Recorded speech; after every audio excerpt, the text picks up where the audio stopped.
ಆತ್ಮೀಯರೇ ನಮಸ್ಕಾರ. ನಾವು ಕಳೆದ ಅವಧಿಗಳಲ್ಲಿ ಶೈಕ್ಷಣಿಕ ಮನೋವಿಜ್ಞಾನಕ್ಕೆ ಪೀಠಿಕೆ ಅಥವಾ ಶೈಕ್ಷಣಿಕ ಮನೋವಿಜ್ಞಾನದ ಪರಿಚಯ ಎಂಬ ಮೊದಲ ಅಧ್ಯಾಯದ ಕುರಿತು ಅಭ್ಯಾಸ ಮಾಡಲು ಪ್ರಾರಂಭಿಸ್ತೀವಿ. ಈ ಒಂದು ಅಧ್ಯಾಯದಲ್ಲಿ ನಾವು ಯಾವೆಲ್ಲ ಅಂಶಗಳನ್ನು ತಿಳಿದುಕೊಂಡಿದ್ದೀವಿ ಮತ್ತು ಇವತ್ತಿನ ಅವಧಿಯಲ್ಲಿ ಯಾವ ವಿಷಯದ ಕುರಿತು ನಾವು ತಿಳಿದುಕೊಳ್ಳೋದದ ಅನ್ನೋದನ್ನ ನಾವು ಸಂಕ್ಷಿಪ್ತವಾಗಿ ಇಲ್ಲಿ ನೋಡೋಣ.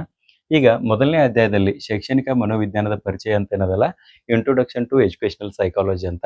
ಈ ಒಂದು ಅಧ್ಯಾಯದಲ್ಲಿ ನಾವು 1.1 ದಿಂದ 1.5 ತನಕ ವಿಷಯವನ್ನ ವಿಭಾಗಗಳನ್ನಾಗಿ ನಾವು ಮಾಡಿದ್ದೀವಿ. ಅದರಲ್ಲಿ ಮೊದಲನೇ ಒಂದು ಭಾಗ ಏನದಲ್ಲ 1.1 ಅದು ಮನೋವಿಜ್ಞಾನದ ಕುರಿತಾಗಿದೆ. ಇದರಲ್ಲಿ ಮೊದಲನೇ ಒಂದು ಅವಧಿಯಲ್ಲಿ ನಾವು ಏನ್ ಮಾಡಿದೀವಿ ಅಂತಂದ್ರೆ ಶೈಕ್ಷಣಿಕ ಮನೋವಿಜ್ಞಾನಕ್ಕೆ ಅಥವಾ ಮನೋವಿಜ್ಞಾನದ ಪೀಠಿಕೆ ಕುರಿತು ಅಭ್ಯಾಸ ಮಾಡಿದೀವಿ. ಆಮೇಲೆ ಎರಡನೇ ಅಂಶ ಮನೋವಿಜ್ಞಾನದ ಶಬ್ದಾರ್ಥ, ಎಟಮಾಲಜಿಕಲ್ ಮೀನಿಂಗ್ ಆಫ್ ಸೈಕಾಲಜಿ. ಅದರಲ್ಲಿ ಕನ್ನಡದ ಅರ್ಥ, ಇಂಗ್ಲಿಷ್ ಅರ್ಥ ಮತ್ತು ಗ್ರೀಕ್ ಪದದ ಅರ್ಥ ಏನನ್ನೋದು ನೋಡಿದೀವಿ. ಎರಡನೇ ಒಂದು ಅವಧಿಯಲ್ಲಿ ನಾವು ಮನೋವಿಜ್ಞಾನದ ವ್ಯಾಖ್ಯೆಗಳ ಕುರಿತು ಅಭ್ಯಾಸ ಮಾಡಿದೀವಿ. ಅದರಲ್ಲಿ ಎ ಪ್ರಾಚೀನ ವ್ಯಾಖ್ಯೆಗಳು, ಏನ್ಷಿಯಂಟ್ ಡೆಫಿನಿಷನ್ಸ್ ಆಫ್ ಸೈಕಾಲಜಿ, ಮತ್ತು ಬಿ ಆಧುನಿಕ ಮನೋವಿಜ್ಞಾನದ ವ್ಯಾಖ್ಯೆಗಳು, ಮಾಡರ್ನ್ ಡೆಫಿನಿಷನ್ಸ್ ಆಫ್ ಸೈಕಾಲಜಿ. ಈ ಎರಡು ಅಂಶಗಳ ಕುರಿತು ಅಭ್ಯಾಸ ಮಾಡಿದ್ವಿ. ಇವತ್ತು ಮೂರನೇ ಅವಧಿಯಾದ ಈ ಒಂದು ಅವಧಿಯಲ್ಲಿ ನಾವು ಮನೋವಿಜ್ಞಾನದ ಸ್ವರೂಪವನ್ನು ಅಭ್ಯಾಸ ಮಾಡೋಣ, ನೇಚರ್ ಆಫ್ ಸೈಕಾಲಜಿ, ಮತ್ತು ಎರಡನೇ ಅಂಶ ಏಮ್ಸ್ ಆಫ್ ಸೈಕಾಲಜಿ, ಮನೋವಿಜ್ಞಾನದ ಗುರಿಗಳು ಅಂತ ಹೇಳಿ ಬರ್ತದೆ, ಅದನ್ನ ಅಭ್ಯಾಸ ಮಾಡೋಣ. ಮತ್ತು ಮೂರನೇ ಅಂಶ ಮನೋವಿಜ್ಞಾನದ ವ್ಯಾಪ್ತಿ, ಸ್ಕೋಪ್ ಆಫ್ ಸೈಕಾಲಜಿ. ಈ ಮೂರು ಅಂಶಗಳ ಕುರಿತು ನಾವು ಅಭ್ಯಾಸ ಮಾಡೋಣ. ಈಗ ಮೊದಲನೇ ಒಂದು ಅಂಶ ಏನದಲ್ಲ ಮನೋವಿಜ್ಞಾನದ ಸ್ವರೂಪ ಅಂತ, ಆ ಸ್ವರೂಪದ ಕುರಿತು ನಾವೀಗ ತಿಳಿದುಕೊಳ್ಳುವಂತ ಪ್ರಯತ್ನ ಮಾಡೋಣ. ಇನ್ನ ಸ್ವರೂಪ ತಂದ ಕೂಡಲೇ ನೀವು ಅರ್ಥ ಮಾಡ್ಕೊಳ್ಬೇಕು. ಈಗ ಸಾಮಾನ್ಯವಾಗಿ ಒಬ್ಬ ವ್ಯಕ್ತಿಯ ಸ್ವರೂಪವನ್ನು ನೀವು ಹೇಳ್ರಿ ಅಂತ ನಾವು ಹೇಳಿದಾಗ ನಾವು ಏನೇನು ಹೇಳ್ತೇವೆ ಹೇಳ್ರಿ, ಆ ವ್ಯಕ್ತಿ ಹೊಂದಿರುವಂತ ಅಂಗಾಂಗಗಳು ಅಥವಾ ಅಂಶಗಳ ಕುರಿತು ಹೇಳ್ತೀವಿ.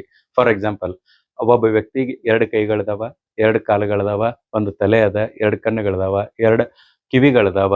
ಇಂಥ ಎಲ್ಲ ಅಂಗಾಂಗಗಳ ಕುರಿತು ಅಥವಾ ಅಂಶಗಳ ಕುರಿತು ಆ ವ್ಯಕ್ತಿ ಹೊಂದಿರುವಂತ ಅಂಶಗಳ ಕುರಿತು ನೀವು ಹೇಳ್ತಿರಲ್ಲ, ಅದ ಆ ವ್ಯಕ್ತಿಯ ಸ್ವರೂಪ ಅಂತ ಅನ್ಸ್ಕೊಳ್ತದೆ. ಓಕೆ. ಇನ್ನ ಒಂದು ಎಕ್ಸಾಂಪಲ್, ಒಂದು ನಿರ್ಜೀವ ವಸ್ತುವನ್ನು ತೆಗೆದುಕೊಳ್ಳೋಣ. ಒಂದು ಸೈಕಲ್ದ ಸ್ವರೂಪವನ್ನು ಹೇಳ್ರಿ ಅಂತಂದ್ರೆ ಆ ಸೈಕಲ್ಗೆ ಒಂದು ಹ್ಯಾಂಡಲ್ ಅದ, ಪ್ಯಾಡಲ್ ಅದ, 2 ಚಕ್ರಗಳದಾವ, ಕೂಡ್ಲಿಕ್ಕೆ ಒಂದು ಸೀಟ್ ಅದ, ಹಿಂದ್ಗಡೆ ಕೂಡ್ಲಿಕ್ಕೆ ಒಂದು ಕ್ಯಾರೇಜ್ ಅದ. ಈ ರೀತಿ ಆ ಸೈಕಲ್ ಹೊಂದಿರುವಂತ ಅಂಶಗಳ ಕುರಿತು, ಪಾರ್ಟ್ಸ್ ಕುರಿತು ನೀವೇನ್ ಹೇಳ್ತಿರಲ್ಲ, ಅದು ಆ ಸೈಕಲ್ನ ಸ್ವರೂಪ ಅಂತ ಅನ್ಸ್ಕೊಳ್ತದ. ಹಂಗಾದ್ರ ಮನೋವಿಜ್ಞಾನ ಅನ್ನೋದೇನದಲ್ಲ ಇದೊಂದು ವಿಷಯ ಅದ. ಈ ವಿಷಯದ ಸ್ವರೂಪ ಅಂತಂದ್ರ ಈ ವಿಷಯ ಹೊಂದಿರುವಂತ ಅಂಶಗಳು ಯಾವುವು ಅದನ್ನ ನಾವು ತಿಳ್ಕೊಳ್ಬೇಕು. ಮತ್ತ ಆ ವಿಷಯಗಳು ಯಾವ ರೀತಿ ಮನುಷ್ಯನ ವರ್ತನೆಯನ್ನು ತಿಳ್ಕೊಳ್ಳಿಕ್ ಸಹಾಯಕವಾಗ್ತಾವ ಅದನ್ನ ತಿಳಿಸುವಂತ ಒಂದು ಅಂಶಗಳು ಏನದಾವಲ್ಲ ಅದೆಲ್ಲಾನು ಕೂಡ ಮನೋವಿಜ್ಞಾನದ ಸ್ವರೂಪ ಅಂತ ಹೇಳಿ ಕರೆಸ್ಕೊಳ್ತದೆ. ಹಾಗಾದ್ರೆ ಮೊದಲನೇ ಒಂದು ಅಂಶ ಏನದಲ್ಲ ಅದನ್ನ ನಾವು ನೋಡ್ತಾ ಹೋಗೋಣ. ಮನೋವಿಜ್ಞಾನದ ಸ್ವರೂಪ, ನೇಚರ್ ಆಫ್ ಸೈಕಾಲಜಿ. ಮೊದಲನೇ ಸ್ವರೂಪ ಈ ಥರದ್ದು ಏನನ್ನೋದು ನೋಡ್ರಿ. ಮೊದಲನೇ ಸ್ವರೂಪ ನೋಡ್ರಿ, ಇಲ್ಲಿ ಒಂದ್ಸಲ ಓದ್ತಾನೆ ನನ್ನ ಸ್ವರೂಪವನ್ನ, ಆಮೇಲೆ ಹತ್ರ ಅರ್ಥವನ್ನು ಹೇಳಕ್ಕೆ ಇದು ಟ್ರೈ ಮಾಡ್ತಾನೆ. ಮನೋವಿಜ್ಞಾನವು ಸಾರ್ವತ್ರಿಕ ಕಾನೂನುಗಳು ಮತ್ತು ತತ್ವಗಳ ಮೂಲಕ ಬೆಂಬಲಿಸಬಹುದಾದ ಸತ್ಯಗಳ ದೇಹವನ್ನು ಹೊಂದಿದೆ. ಇದನ್ನ ಡೆಫಿನಿಷನ್ ನೀವು 2-3 ಸಲ ರಿಪೀಟ್ ಮಾಡಿದ್ರೂ ಅದು ಎಕ್ಸಾಕ್ಟ್ಲಿ ಏನದ ಅನ್ನೋದಕ್ಕೆ ತಿಳ್ಕೊಳ್ಳೋದು ಸ್ವಲ್ಪ ಕಷ್ಟ ಆಗ್ತದ. ಅದಕ್ಕೆ ಇಲ್ಲಿ ಡೈರೆಕ್ಟ್ ಆಗಿ ಏನ್ ಹೇಳಕ್ ಇಷ್ಟಪಡ್ತಿದಾರಂದ್ರೆ, ಇಲ್ಲಿ ಮನೋವಿಜ್ಞಾನ ಏನದಲ್ಲ ಇದು ಸತ್ಯಗಳ ದೇಹವನ್ನು ಹೊಂದಿದ. ಮನೋವಿಜ್ಞಾನ ಸತ್ಯಗಳ ದೇಹವನ್ನು ಹೊಂದಿದ. ಸತ್ಯಗಳ ದೇಹ ಹೊಂದೋದಂದ್ರೆ ಏನ? ಎಕ್ಸಾಕ್ಟ್ಲಿ ಮನೋವಿಜ್ಞಾನ ರೂಪಿಸುವಂತ ತತ್ವಗಳು, ನಿಯಮಗಳು ಮತ್ತು ಸಿದ್ಧಾಂತಗಳೇನದಾವಲ್ಲ ಅವು ಸತ್ಯಾಸತ್ಯತೆಯಿಂದ ಕೂಡಿದಾವ ಅನ್ನೋದು ಹೇಳೋದೇನದಲ್ಲ ಅದ ಸ್ವರೂಪವನ್ನು ಇಲ್ಲಿ ಹೇಳಕ್ ಪ್ರಯತ್ನ ಮಾಡಿದಾರೆ. ಹಂಗಾದ್ರೆ ಆ ಸತ್ಯಾಸತ್ಯತೆ ಅಥವಾ ವಸ್ತುನಿಷ್ಠತೆ ಅನ್ನೋದೇನದಲ್ಲ ಅದು 2 ಪ್ರಮುಖವಾದ ಅಂಶಗಳಿಂದ ಕೂಡಿರ್ತದೆ. ಆ 2 ಪ್ರಮುಖ ಅಂಶಗಳು ಯಾವ್ದಂದ್ರೆ, ಒಂದು ಸಾರ್ವತ್ರಿಕ ಕಾನೂನುಗಳು ಅಂತ ಹೇಳಿ ಬರ್ತದೆ. ಒಂದನೇದು ಸಾರ್ವತ್ರಿಕ ಕಾನೂನುಗಳು ಮತ್ತು ಎರಡನೇದು ಸಾರ್ವತ್ರಿಕ ತತ್ವಗಳು. ಈ 2 ಅಂಶಗಳ ಮೂಲಕ ಅದೇನ್ ಮಾಡ್ತದೆ ಹೇಳ್ರಿ, ಸತ್ಯಗಳ ದೇಹವನ್ನು ಹೊಂದಿದೆ ಅಂತ ಹೇಳ್ತೀವಿ. ಅಂದ್ರೆ ಯಾವುದೇ ಒಂದು ವ್ಯಕ್ತಿಯ ವರ್ತನೆಯನ್ನು ವಿಶ್ಲೇಷಿಸಬೇಕಾದ್ರೆ ಡೈರೆಕ್ಟ್ ಆಗಿ ಈ ವ್ಯಕ್ತಿ ಹಿಂಗ ಇದ ಅಂತ ತಿಳ್ಕೊಂಡು ಹೇಳಂಗಿಲ್ಲ. ಅದ್ರ ಬದಲಾಗಿ ಅದನ್ನ ವಿಷಯವನ್ನ ಅದರ ಆ ವ್ಯಕ್ತಿಯ ವರ್ತನೆಯನ್ನ ಅಭ್ಯಾಸ ಮಾಡೋದೊಂದು ಕ್ರಮ ಅದಲ್ಲ, ಅದು 5-6 ಹಂತದಾಗ ನಡೀತದ. ಅದೆಲ್ಲ ಆದ ಕೂಡಲೇ ಅದ್ರ ವಸ್ತುನಿಷ್ಠತೆ ಗೊತ್ತಾಗ್ತದೆ. ಹಂಗ ಇದು ಈ 2 ಅಂಶಗಳ ಮೂಲಕ ಸತ್ಯಗಳ ದೇಹವನ್ನ ವಸ್ತುನಿಷ್ಠತೆಯನ್ನ ಹೊಂದಿದೆ ಅಂತ ತಿಳ್ಕೊಂಡು ಹೇಳ್ತೀವಿ ನಾವು. ಇನ್ನು ಎರಡನೇ ಒಂದು ಮನೋವಿಜ್ಞಾನದ ಸ್ವರೂಪ ಅದಲ್ಲ, ಆ ಎರಡನೇ ಸ್ವರೂಪವನ್ನು ನೋಡೋಣ. ಇಲ್ಲಿ ಎರಡನೇ ಸ್ವರೂಪವನ್ನು ನೋಡ್ರಿ. ಇದು ಕೇವಲ ಮನೋವಿಜ್ಞಾನ ಆರಂಭದಲ್ಲಿ ತತ್ವಶಾಸ್ತ್ರ ಒಂದು ಭಾಗವಾಗಿ ಅಭ್ಯಾಸ ಮಾಡ್ತಿತ್ತು. ಅದಾದ ಕೂಡಲೇ ವಿಷಯ ವ್ಯಾಪ್ತಿ ಹೆಚ್ಚಾದಂಗ ಪ್ರತ್ಯೇಕ ವಿಷಯವಾಯಿತು. ಇನ್ನು ಈ ವಿಷಯದಲ್ಲಿ ರೂಪಿಸಲ್ಪಟ್ಟಂತಹ ತತ್ವಗಳು, ನಿಯಮಗಳು ಮತ್ತು ಸಿದ್ಧಾಂತಗಳು ಬೇರೆ ಬೇರೆ ಕ್ಷೇತ್ರಗಳಲ್ಲಿ ಉಪಯೋಗಿಸಲ್ಪಟ್ಟವು. ಹಿಂಗಾಗಿ ಇದರ ವ್ಯಾಪ್ತಿ ಏನದಲ್ಲ ಅದು ದಿನೇ ದಿನೇ ದಿನೇ ಹೆಚ್ಚಾಗ್ತಾ ಹೋಯ್ತು. ಹಂಗಾದ್ರ ಮನೋವಿಜ್ಞಾನದಲ್ಲಿ ರೂಪಿಸುವಂತ ತತ್ವಗಳನ್ನ, ಸಿದ್ಧಾಂತಗಳನ್ನ ಮತ್ತು ನಿಯಮಗಳನ್ನ ಯಾವೆಲ್ಲ ಕ್ಷೇತ್ರಕ್ಕೆ ಉಪಯೋಗಿಸ್ತೇವೆ ಅಂತಂದ್ರೆ, ಸಾಮಾನ್ಯವಾಗಿ ಹೇಳ್ಬೇಕಂದ್ರೆ ಇವತ್ತು ಮನುಷ್ಯನ ಜೀವನದ ಪ್ರತಿಯೊಂದು ರಂಗದಲ್ಲಿಯೂ ಕೂಡ ಮನೋವಿಜ್ಞಾನ ಬೆರೆತುಕೊಂಡ್ ಬಿಟ್ಟದ. ಆದ್ರೆ ಇಲ್ಲಿ ಪ್ರಮುಖವಾಗಿ ಒಂದು 4 ನಾನು ಶಾಖೆಗಳನ್ನ ಹೇಳ್ತೀನಿ ನೋಡ್ರಿ. ಒಂದು ಕೈಗಾರಿಕಾ ಕ್ಷೇತ್ರ, ಇದರಲ್ಲಿ ಮನೋವಿಜ್ಞಾನದ ಬಳಕೆ ಅದ. ಕಾನೂನು ಕ್ಷೇತ್ರದಾಗ ಮನೋವಿಜ್ಞಾನದ ಬಹಳಷ್ಟು ಬಳಕೆ ಅದ. ಕ್ಲಿನಿಕಲ್ ಅಂದ್ರೆ ನಾವು ಮೆಡಿಕಲ್ ಅಂತೇವಲ್ಲ, ಮೆಡಿಕಲ್‌ದಲ್ಲಿ ಕೂಡ ಇದ್ರದ್ದು ನಾವು ಚಿಕಿತ್ಸಾ ವಿಧಾನ ಅಂತ ಹೇಳಿ ಒಂದು ಬರ್ತದ. ಅದ್ರಾಗ ಹೇಳ್ತೇನೆ ನಾನು ಡೀಟೇಲ್ ಆಗಿ. ಸೊ ಅಲ್ಲೂ ಕೂಡ ಇದ್ರ ಉಪಯೋಗ ಅದ. ಇನ್ನು ಶಿಕ್ಷಣ ಕ್ಷೇತ್ರದಾಗ ಶೈಕ್ಷಣಿಕ ಮನೋವಿಜ್ಞಾನ, ಶಿಕ್ಷಣ ಕ್ಷೇತ್ರದಲ್ಲಿಯೂ ಕೂಡ ಮನೋವಿಜ್ಞಾನದ ಬಳಕೆ ಅತ್ಯಂತ ದೀರ್ಘವಾಗಿ ಅದ. ಹಿಂಗ ಬಹಳಷ್ಟು ಕ್ಷೇತ್ರಗಳು ಬರ್ತಾವೆ. ಅದು ಶಾಖೆಗಳು ಹೇಳಬೇಕಾದ್ರೆ ನಾನು ಹೇಳ್ತೇನೆ. ಹಿಂಗಾಗಿ ಮನೋವಿಜ್ಞಾನ ಈ ಎಲ್ಲಾ ಕ್ಷೇತ್ರಗಳಲ್ಲಿಯೂ ಕೂಡ ಅದೇನಾಗಿದೆ ಹೇಳ್ರಿ ಬೆರೆತ್ಕೊಂಡ್ ಬಿಟ್ಟದ. ಅದು ಅನ್ವಯಿಕ ಮನೋವಿಜ್ಞಾನದ ವಿವಿಧ ಶಾಖೆಗಳ ರೂಪದಲ್ಲಿ ಅದರ ಅನ್ವಯಿಕ ಅಂಶವನ್ನು ಹೊಂದದ ಅಂತ ತಿಳ್ಕೊಂಡು ಹೇಳಾಗ್ತದ. ಇದು 2ನೇ ಸ್ವರೂಪ. ಅಂದ್ರೆ 2ನೇ ಸ್ವರೂಪ ಬೇರೆ ಎಲ್ಲಾ ಕ್ಷೇತ್ರಗಳಿಗೆ ವ್ಯಾಪಿಸಿದೆ ಅನ್ನೋದು ಹೇಳೋದದಲ್ಲ, ಅದಷ್ಟೇ ಅಂತ. ಇನ್ನ 3ನೇದ್ ನೋಡ್ರಿ. 3ನೇದ್ ಏನದಲ್ಲ, ಈ 3ನೇದ್ ತಾವು ನೋಡ್ತಾವ್ರಿ. ಇಲ್ಲಿ 2ನೇದು ಮುಗಿತಾ ಇವಾಗ? ಒಂದ್ ನಿಮಿಷ. 2ನೇದು ಮುಗೀತು. ಇನ್ನು 3ನೇ ಅಂಶ, ಮನೋವಿಜ್ಞಾನದಲ್ಲಿ ವರ್ತನೆಯ ಅಧ್ಯಯನದಲ್ಲಿ ವ್ಯಕ್ತಿನಿಷ್ಠ ವಿಚಾರಗಳು ಮತ್ತು ಅಭಿಪ್ರಾಯವನ್ನ ಪರಿಗಣನೆಗೆ ತೆಗೆದುಕೊಳ್ಳುವುದಿಲ್ಲ ಅಥವಾ ಮಹತ್ವದಾಗಿ ಪರಿಗಣಿಸಲಾಗುವುದಿಲ್ಲ. ಅಂದ್ರೆ ಯಾವುದೇ ಒಬ್ಬ ವ್ಯಕ್ತಿ, ಒಬ್ಬ ಮನೋವಿಜ್ಞಾನಿ ನೀಡಿದಂತಹ ಸ್ಟೇಟ್ಮೆಂಟ್ ಏನಿರ್ತದಲ್ಲ ಅದನ್ನ ಅಂಗೀಕರಿಸೋದಂಗಿಲ್ಲ, ಅದನ್ನ ಒಪ್ಕೊಳ್ಳಂಗಿಲ್ಲ ಎಲ್ಲರೂ. ಯಾಕಂತಂದ್ರೆ ಮನೋವಿಜ್ಞಾನ ವರ್ತನೆಗೆ ಸಂಬಂಧಿಸಿದಂತಹ ಅತಿ ಪ್ರಮುಖವಾದಂತ ಅಂಶ ಅಂದ್ರ, ವರ್ತನೆಯ ಕುರಿತು ವಿಶ್ಲೇಷಣೆ ಮಾಡ್ಬೇಕಾದ್ರ ಒಬ್ಬ ವ್ಯಕ್ತಿ ಒಂದು ಪ್ರಯೋಗ ಮಾಡಿ ಇದನ್ನ ಫೈನಲ್ ಅಂತ ಹೇಳಿ ವಸ್ತುನಿಷ್ಠತೆ ಅಂತ ಹೇಳಿದಂತ ತಿಳ್ಕೊಂಡ್ರೆ ಅದನ್ನ ಯಾರು ಕೂಡ ಒಪ್ಕೊಳ್ಳಂಗಿಲ್ಲ. ಅದನ್ನ ರಿಪೀಟ್ ಪ್ರಯೋಗ ಮಾಡಿ ಅದ ಫಲಿತಾಂಶವನ್ನು ಪಡೆದುಕೊಂಡಿದ್ದರೆ ಮಾತ್ರ ಎಲ್ಲರೂ ಒಪ್ಕೊಳ್ಬೇಕು. ಸಾರ್ವತ್ರಿಕ ಒಪ್ಪಿಗೆ ಇದ್ರೆ ಮಾತ್ರ ಆ ಸ್ಟೇಟ್ಮೆಂಟ್ ಅನ್ನ ಒಪ್ಕೊಳ್ತಾರ. ಹಂಗಾಗಿ ಇಲ್ಲಿ ವ್ಯಕ್ತಿನಿಷ್ಠತೆ ಅಂತ ಏನದಲ್ಲ ಅದಕ್ಕೆ ಮಹತ್ವವಿಲ್ಲ. ಬದಲಾಗಿ ಏನದಂದ್ರೆ, ಇದು ವರ್ತನೆಯ ಮೌಲ್ಯಮಾಪನದಲ್ಲಿ ಮುಖ್ಯವಾಗಿ 3 ಅಂಶಗಳನ್ನ ಇದು ಪರಿಗಣನೆಗೆ ತೆಗೆದುಕೊಳ್ತದ. ಒಂದನೇದು ಯಾವ್ದಂತಂದ್ರ ವಸ್ತುನಿಷ್ಠತೆ. ವಸ್ತುನಿಷ್ಠತೆ ಅಂದ್ರೆ ಅಬ್ಜೆಕ್ಟಿವಿಟಿ ಅಂತ ಹೇಳಿ ಕರಿತೀವಿ ನಾವು. ಅಂದ್ರ ಸತ್ಯಾಸತ್ಯತೆಯಿಂದ ಕೂಡಿದಂತಹ ವರ್ತನೆಯ ವಿಶ್ಲೇಷಣೆ ತಂದಂಗ. ಇನ್ನು 2ನೇದು ವಿಶ್ವಾಸಾರ್ಹತೆ. 2ನೇ ಅಂಶ ವಿಶ್ವಾಸಾರ್ಹತೆ, ರಿಲಯಬಿಲಿಟಿ ಅಂತ ಹೇಳಿ ಕರಿತೀವಿ ನಾವು. ಇನ್ನ 3ನೇದು ಸಿಂಧುತ್ವ, ವ್ಯಾಲಿಡಿಟಿ ಅಂತಂದಂಗ. ಈ 3 ಅಂಶಗಳು ವರ್ತನೆಗೆ ಸಂಬಂಧಿಸಿದಂತೆ ಸಾರ್ವತ್ರಿಕವಾಗಿ ಒಪ್ಪಿಕೊಳ್ಳಬಹುದಾದ ಅಂಶಗಳನ್ನು ಮಾತ್ರ ಇದು ಪರಿಗಣನೆಗೆ ತೆಗೆದುಕೊಳ್ತದೆ. ಈ ಸಿಂಧುತ್ವವನ್ನು ಪ್ರತಿಪಾದಿಸುವ ಮೂಲಕ ಸತ್ಯದ ಹುಡುಕಾಟವನ್ನ ಇದ ಹೆಚ್ಚು ಒತ್ತು ಕೊಟ್ಟು ಹೇಳ್ತದೆ ಅಂತಂದಂಗೆ. ಇದು 3ನೇ ಒಂದು ಸ್ವರೂಪ. ಮತ್ತಿನ್ನ 4ನೇ ಸ್ವರೂಪವನ್ನು ನಾವು ನೋಡ್ತಾ ಹೋಗೋಣ. ಮನೋವಿಜ್ಞಾನದಲ್ಲಿ ವರ್ತನೆಯ ಅಧ್ಯಯನದಲ್ಲಿ ಬಳಸುವಂತ ವಿಧಾನಗಳು ಮತ್ತು ತಂತ್ರಗಳೇನದಾವಲ್ಲ ಅವು ಸಾಕಷ್ಟು ವೈಜ್ಞಾನಿಕ ಅದಾವ. ಯಾವ ಹೇಳ್ರಿ? ಬಳಸುವಂತ ವಿಧಾನಗಳು ಮತ್ತ ತಂತ್ರಗಳು ಇವ ವೈಜ್ಞಾನಿಕ ಒಂದು ನೆಲೆಯನ್ನ ಹೊಂದಿದವ ಅಂತ ತಿಳ್ಕೊಂಡು ಹೇಳಲಾಗ್ತದ. ಇನ್ನ ಆ ಯಾವ ವಿಧಾನಗಳ ಮೂಲಕ ವರ್ತನೆಯ ಒಂದು ಅಭ್ಯಾಸ ಆಗ್ತದ ಅನ್ನೋದನ್ನ ತಾವು ನೋಡ್ರಿ. ಇಲ್ಲಿ ಮೊದಲನೇದು, ಒಬ್ಬ ವ್ಯಕ್ತಿಯ ನಡವಳಿಕೆಯನ್ನ ಅಭ್ಯಾಸ ಮಾಡ್ಬೇಕೈತಿ ಅಂತ ತಿಳ್ಕೊಡ್ರಿ. ಮೊದಲು ಏನ್ ಮಾಡ್ತೇವೆ ಅಂತಂದ್ರ ಆ ವ್ಯಕ್ತಿಯ ನಡವಳಿಕೆಯನ್ನ ವಿಶ್ಲೇಷಣೆ ಮಾಡ್ತೀವಿ. ವರ್ತನೆಯನ್ನ ವಿಶ್ಲೇಷಣೆ ಮಾಡೋದಲ್ಲ, ಅದು ಮೊದಲನೇ ಒಂದು ಹಂತ. ಅಂದ್ರೆ ಈಗ ಫಾರ್ ಎಕ್ಸಾಂಪಲ್ ಹೇಳ್ತೇನ್ರಿ. ಒಬ್ಬ ವ್ಯಕ್ತಿ ಯಾವುದೋ ಒಂದು ತಪ್ಪು ಕೆಲಸ ಮಾಡಿದಾನ. ಆ ತಪ್ಪಿನ ಹುಡುಕಾಟ, ಆ ತಪ್ಪು ಮಾಡ್ಲಿಕ್ಕೆ ಕಾರಣ ಏನ, ಎಂಥ ಸಿಚುವೇಶನ್ದಾಗ ಮಾಡಿದ, ಹುಟ್ಟ ಹಂಗ ತಪ್ಪುಗಳನ್ನ ಮಾಡ್ತಾನೆ ಬಂದಿದಾನೋ ಅಥವಾ ಸಂದರ್ಭಕ್ಕೆ ಅನುಸಾರವಾಗಿ ಯಾವುದೋ ಒಂದು ಪರಿಸ್ಥಿತಿಗೆ ಅನುಗುಣವಾಗಿ ಆತನ ಮಾಡಿದಾನೋ, ಇದನ್ನೆಲ್ಲ ಅಭ್ಯಾಸ ಮಾಡೋದೈತೆ ಅಂತ ತಿಳ್ಕೊಳ್ರಿ. ಆತನ ವರ್ತನೆಯನ್ನ ನಮಗ್ ಮುಖ್ಯವಾಗಿ ತಿಳಿದುಕೊಳ್ಬೇಕು. ಆ ತಪ್ಪಿಗೆ ಕಾರಣವನ್ನು ಹುಡುಕ್ಬೇಕಾದ್ರೆ ಆ ವ್ಯಕ್ತಿಯ ವರ್ತನೆಯ ಕುರಿತು ನಾವು ತಿಳಿದುಕೊಳ್ಬೇಕು. ಹಾಗಾಗಿ ಆ ವರ್ತನೆಯ ವಿಶ್ಲೇಷಣೆ, ನಡವಳಿಕೆ ಮತ್ತು ವರ್ತನೆ ಎರಡು ಒಂದೇ. ಓಕೆ, ವಿಶ್ಲೇಷಣೆ ಮೊದಲು ಮಾಡ್ತೀವಿ. 2ನೇದು ಆ ವರ್ತನೆಯ ಊಹೆಗಳ ಸೂತ್ರೀಕರಣ ಅಂದ್ರೆ ಸಾಮಾನ್ಯೀಕರಣವನ್ನು ಮಾಡ್ತೀವಿ. ಸಾಮಾನ್ಯವಾಗಿ ಇವ್ ಹಿಂಗ ಇರ್ಬೋದು ಅಂತ ತಿಳ್ಕೊಂಡು ಒಂದು ಊಹೆ ಮಾಡೋದು, ಪ್ರೆಡಿಕ್ಟ್ ಮಾಡೋದು. ಆಮೇಲೆ ವಸ್ತುನಿಷ್ಠ ಅವಲೋಕನ. ಇಲ್ಲಿ ಆ ವ್ಯಕ್ತಿಯ ಕುರಿತ ಒಂದು ಅವಲೋಕನ, ಅಬ್ಸರ್ವೇಷನ್ ಮಾಡಿ ವಸ್ತುನಿಷ್ಠತೆ, ಸತ್ಯ ಏನೈತೆ ಅನ್ನೋದನ್ನ ನಾವು ಹುಡುಕುವಂತ ಪ್ರಯತ್ನ ಮಾಡ್ತೀವಿ. ನಂತರ ನಿಯಂತ್ರಿತ ಪ್ರಯೋಗ. ಆ ವ್ಯಕ್ತಿಯನ್ನ ಪ್ರಯೋಗಕ್ಕೆ ಒಳಪಡಿಸಿ ಆತನ ಭಾವನೆಗಳನ್ನೆಲ್ಲ ಕಂಟ್ರೋಲ್ ಮಾಡಿ ವ್ಯಕ್ತಿಯ ವರ್ತನೆಯನ್ನ ಮತ್ತಷ್ಟು ನಾವು ಅಭ್ಯಾಸ ಮಾಡ್ತೀವಿ. ಆಮೇಲೆ 5ನೇದು ಯಾವ್ದಂದ್ರ ಪರಿಶೀಲನೆ ಮತ್ತು ಫಲಿತಾಂಶಗಳ ಸಾಮಾನ್ಯೀಕರಣ, ಕೊನೆಯ ಹಂತ.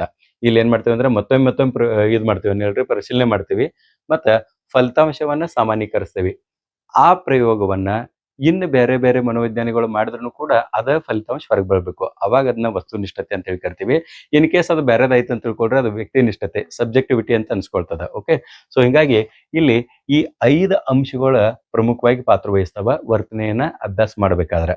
ಇನ್ನ 5ನೇ ಒಂದು ಅಂಶ ಯಾವ್ದು ಅನ್ನೋದು ನೋಡ್ರಿ. 5ನೇದು, ವರ್ತನೆಯ ಅಧ್ಯಯನದ ಫಲಿತಾಂಶಗಳು ಯಾವಾಗಲೂ ಇತರ ಪ್ರಯೋಗಕಾರರು ಮತ್ತು ವೀಕ್ಷಕರಿಂದ ಇದೇ ರೀತಿಯ ಪರಿಸ್ಥಿತಿಗಳಲ್ಲಿ ಪರಿಶೀಲನೆಗೆ ತೆರೆದಿರುತ್ತವೆ. ಈಗ ಇದಾಗ ಹೇಳಿದ್ನಲ್ಲ, ಯಾವುದೇ ಒಂದು ಘಟನೆಯ ಕುರಿತು ನಾವು ಅಭ್ಯಾಸ ಮಾಡಿ ಒಂದು ಫಲಿತಾಂಶವನ್ನು ಪ್ರಕಟಗೊಳಿಸಿದ್ವಿ ಅಂತ ತಿಳ್ಕೊಳ್ರಿ, ಅದೇ ಸೇಮ್ ಒಂದು ಪ್ಯಾಟರ್ನ್ ಇನ್ನೊಬ್ಬರು ಯೂಸ್ ಮಾಡಿದ್ರು ಕೂಡ ಸೇಮ್ ಫಲಿತಾಂಶ ರಿಸಲ್ಟ್ ಬರಬೇಕು. ಅವಾಗ ಅದು ವಸ್ತುನಿಷ್ಠತೆ ಅಂತ ಅನ್ಸ್ಕೊಳ್ತದ ಅಂತ ಹೇಳಿಲ್ಲ. ಸೊ ಅದೇ ಪಾಯಿಂಟ್ ಇಲ್ಲಿ 5ನೇದು ಬರ್ತದೆ. ಇನ್ನು 6ನೇ ಪಾಯಿಂಟ್ ಯಾವ್ದತ್ತಂದ್ರೆ, ಮನೋವಿಜ್ಞಾನದಲ್ಲಿನ ಸ್ಥಾಪಿತ ಸತ್ಯಗಳು, ತತ್ವಗಳು ಮತ್ತು ವರ್ತನೆಯ ನಿಯಮಗಳು ಪ್ರಾಯೋಗಿಕ ಜೀವನದಲ್ಲಿ ಸಾರ್ವತ್ರಿಕ ಅನ್ವಯವನ್ನು ಆನಂದಿಸುತ್ತವೆ. ಹಿಂಗಂದ್ರೆ ಏನ? ಈ ಫಾರ್ ಎಕ್ಸಾಂಪಲ್ ಬಹಳಷ್ಟು ಕ್ಷೇತ್ರಗಳು ಮನುಷ್ಯನ ಬಹಳಷ್ಟು ಕ್ಷೇತ್ರಗಳಲ್ಲಿ ಮನುಷ್ಯ ಕಾಲಿಟ್ಟಿದಾನ. ಆ ಎಲ್ಲಾ ಕ್ಷೇತ್ರಗಳಲ್ಲಿಯೂ ಕೂಡ ಸಾಕಷ್ಟು ನ್ಯೂನತೆಗಳಿರ್ತಾವ. ಆ ನ್ಯೂನತೆಗಳನ್ನ ಸರಿಪಡಿಸ್ಕೊಳ್ಬೇಕಾಯ್ತು ಅಂತ ತಿಳ್ಕೊಳ್ರಿ, ನಾವು ಮನೋವಿಜ್ಞಾನದ ಮೊರೆ ಹೋಗ್ಬೇಕಾಗ್ತದೆ. ಫಾರ್ ಎಕ್ಸಾಂಪಲ್, ಈಗ ನಾವು ಶಿಕ್ಷಣ ಕ್ಷೇತ್ರದಾಗ ನಾವಿದ್ದೀವಿ. ಇಲ್ಲಿ ವಿದ್ಯಾರ್ಥಿಗಳ ವರ್ತನೆ ಒಂದು ವಿಚಿತ್ರವಾಗಿರ್ತದೆ. ಕೆಲವೊಂದಿಷ್ಟು ವಿದ್ಯಾರ್ಥಿಗಳು ಶಾಂತವಾಗಿರ್ತಾರೆ, ಕೆಲವೊಂದಿಷ್ಟು ವಿದ್ಯಾರ್ಥಿಗಳು ಗದ್ದಲ ಆಗ್ತಾ ಇರ್ತಾರೆ, ಕೆಲವೊಂದಿಷ್ಟು ವಿದ್ಯಾರ್ಥಿಗಳು ಸರ್ ಮುಂದೆ ಅತಿ ಒಳ್ಳೆ ರೀತಿ ಬಿಹೇವಿಯರ್ ಮಾಡ್ತಾರೆ, ಸರ್ ಇಲ್ಲದಾಗ ಗದ್ದಲ ಆಗ್ತಾ ಇರ್ತಾರೆ. ಇಂಥವು ಎಲ್ಲಾ ಸಮಸ್ಯೆಗಳಿಗೆ ನಾವು ಪರಿಹಾರವನ್ನು ಕಂಡುಕೊಳ್ಬೇಕಾಯ್ತು ಅಂತ ತಿಳ್ಕೊಳ್ರಿ, ನಾವೇನ್ ಮಾಡ್ಬೇಕು? ಈ ಮನೋವಿಜ್ಞಾನದಲ್ಲಿ ರೂಪಿಸಿರುವಂತ ಸ್ಥಾಪಿತ ಸತ್ಯಗಳು, ಮನೋವಿಜ್ಞಾನಿಗಳು ನೀಡಿದಂತ ಸ್ಥಾಪಿತ ಸತ್ಯಗಳು, ಅವ್ರು ರೂಪಿಸಿದಂತ ತತ್ವಗಳು ಮತ್ತು ವರ್ತನೆಯ ನಿಯಮಗಳು, ಇವೇನು 3 ಅದಾವಲ್ಲ, ವರ್ತನೆಯ ನಿಯಮಗಳು 3ನೇದು. ಇದು 3ನೇ ನಿಯಮಗಳು, 3ನೇದು. 2ನೇದು ತತ್ವಗಳು, ಆಮೇಲೆ 1ನೇದು ಸ್ಥಾಪಿತ ಸತ್ಯಗಳು. ಈ 3 ಅಂಶಗಳನ್ನ ನಾವು ದೈನಂದಿನ ಜೀವನದಾಗ ಅಳವಡಿಸಿಕೊಂಡಿದ್ದೆ ಆದ್ರೆ ಅಲ್ಲಿ ಸಮಸ್ಯೆಗಳಿಗೆ ಪರಿಹಾರ ಸಿಗ್ತದ ಅಂತಂದಾಗ, ಆವಾಗ ಆ ನೈಜ ಜೀವನದ ಅಥವಾ ನಾವು ರಿಯಲ್ ಆಗಿ ಏನು ಕ್ಲಾಸ್ ರೂಮ್ದಾಗ ನಾವು ಸಮಸ್ಯೆಗಳನ್ನ ಎದುರಿಸ್ತೇವಲ್ಲ, ಅದನ್ನೆಲ್ಲ ಸಮಸ್ಯೆಗಳನ್ನ ಸಾಲ್ವ್ ಮಾಡಿ ಆನಂದದ ಒಂದು ವಾತಾವರಣವನ್ನ ಪಡಿತೇವೆ ಅಂತಂದಂಗ ಈ ಒಂದು ಸ್ವರೂಪವನ್ನು ಕೂಡ ಮನೋವಿಜ್ಞಾನ ಹೊಂದಿದ. ಇನ್ನ ನೆಕ್ಸ್ಟ್ ನೋಡ್ರಿ, 7ನೇದು, ಮನೋವಿಜ್ಞಾನದ ಮೂಲಕ ವರ್ತನೆಯ ಸೂಕ್ತ ವಿವರಣೆ ಮತ್ತು ಪ್ರಮಾಣೀಕರಣ ಸಾಧ್ಯ.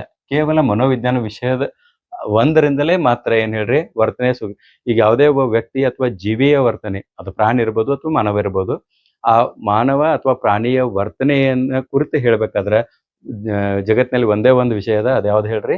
ಮನೋವಿಜ್ಞಾನ. ಸೂಕ್ತವಾದ ವಿವರಣೆ ನೀಡೋದು ಅದೇ ವಿಷಯ ಇದೆ. ಆಮೇಲೆ ಸಾಮಾನ್ಯೀಕರಣ ಸಾಧ್ಯ. ಸಾಮಾನ್ಯೀಕರಣ ಅಂತಂದ್ರೆ ಎಲ್ಲರೂ ಒಪ್ಪಿಕೊಳ್ಳಬಹುದಾದಂತ ಒಂದು ಸತ್ಯ ಅಂತಂದಂಗೆ ಹೇಳ್ತಾ, ಅದು ಮನೋವಿಜ್ಞಾನದಿಂದ ಮಾತ್ರ ಸಾಧ್ಯ. ಇನ್ನ 8ನೇದು ಮತ್ತು ಕೊನೆಯದು, ಸಾಕಷ್ಟು ಬರ್ತಾವ, ನಾವು 8 ಅಷ್ಟೇ ಅಭ್ಯಾಸ ಮಾಡೋಣ. ವರ್ತನೆಯ ಅಧ್ಯಯನದ ಬೆಳಕಿನಲ್ಲಿ ನಾವು ಜೀವಿಗಳ ಬಗ್ಗೆ ವಿಶ್ವಾಸಾರ್ಹ ಭವಿಷ್ಯವಾಣಿಗಳನ್ನ ಮಾಡಬಹುದು. ಭವಿಷ್ಯವಾಣಿ ನೆನ್ಪಿಟ್ಕೊಳ್ರಿ. ಭವಿಷ್ಯವಾಣಿ ಅಂದ್ರೆ, ಈಗ ಯಾವುದೇ ಒಂದು ಪ್ರಾಣಿ ಇರಲಿ ಅಥವಾ ಮನುಷ್ಯನ ವರ್ತನೆಯನ್ನ ಸ್ಪಷ್ಟವಾಗಿ ಅಭ್ಯಾಸ ಮಾಡಿದ್ದಾದ್ರೆ ಆ ವ್ಯಕ್ತಿ ಮುಂದೆ ಏನಾಗ್ತಾ ಅನ್ನೋದನ್ನು ಕೂಡ ಹೇಳಾಗ್ತದೆ. ಪ್ಯಾರಾಸೈಕಾಲಜಿ ಅಂತ ಹೇಳಿ ಇದ್ರಾಗ ಒಂದು ವಿಭಾಗ ಬರ್ತದೆ, ಅದರಲ್ಲಿ ಅದನ್ನ ನಾನು ಡಿಟೇಲ್ ಆಗಿ ಹೇಳ್ತೀನಿ. ಅಂದ್ರೆ ವ್ಯಕ್ತಿಯ ವರ್ತನೆಯನ್ನು ಸ್ಪಷ್ಟವಾದ ಅಧ್ಯಯನ ಇತ್ತು ಅಂತ ತಿಳ್ಕೊಳ್ರಿ, ಮುಂದೆ ಏನೇನು ಮಾಡಬಹುದು ಅನ್ನೋದ್ರ ಕುರಿತು ಕೂಡ ನಾವು ಭವಿಷ್ಯವಾಣಿ ನೋಡ್ಲಿಕ್ಕೆ ಸಾಧ್ಯದ ಅಂತಂದೇನೆ. ಸೊ ಇವಿಷ್ಟು ಈಗೇನು 8 ಹೇಳಿದ್ನಲ್ಲ, ಇವ ಮನೋವಿಜ್ಞಾನದ ಸ್ವರೂಪದ ಅಂಶಗಳು. ಇನ್ನ 2ನೇ ಇದ್ರಾಗ ಅಂಶವನ್ನು ನಾವು ಅಭ್ಯಾಸ ಮಾಡೋದ ಯಾವ್ದು ಹೇಳ್ರಿ? ಮನೋವಿಜ್ಞಾನದ ಗುರಿಗಳು ಅಥವಾ ಏಮ್ಸ್ ಆಫ್ ಸೈಕಾಲಜಿ ಅಂತೇಳಿ ನಾವು ಇಂಗ್ಲೀಷ್ನಾಗ ಕರಿತೇವೆ. ಯಾವ್ಯಾವ ಗುರಿಗಳನ್ನ ಇಟ್ಕೊಂಡ ಮನೋವಿಜ್ಞಾನ ಅಭ್ಯಾಸ ಮಾಡ್ತದ ಅನ್ನೋದು ನೋಡ್ರಿ. ಮೊದಲನೇ ಗುರಿ ಏನಂತಂದ್ರ, ಇದು ವರ್ತನೆಯ ವಿಶ್ಲೇಷಣೆ ಮಾಡ್ತದ ಮತ್ತು ಅಳತೆ ಮಾಡ್ತದ.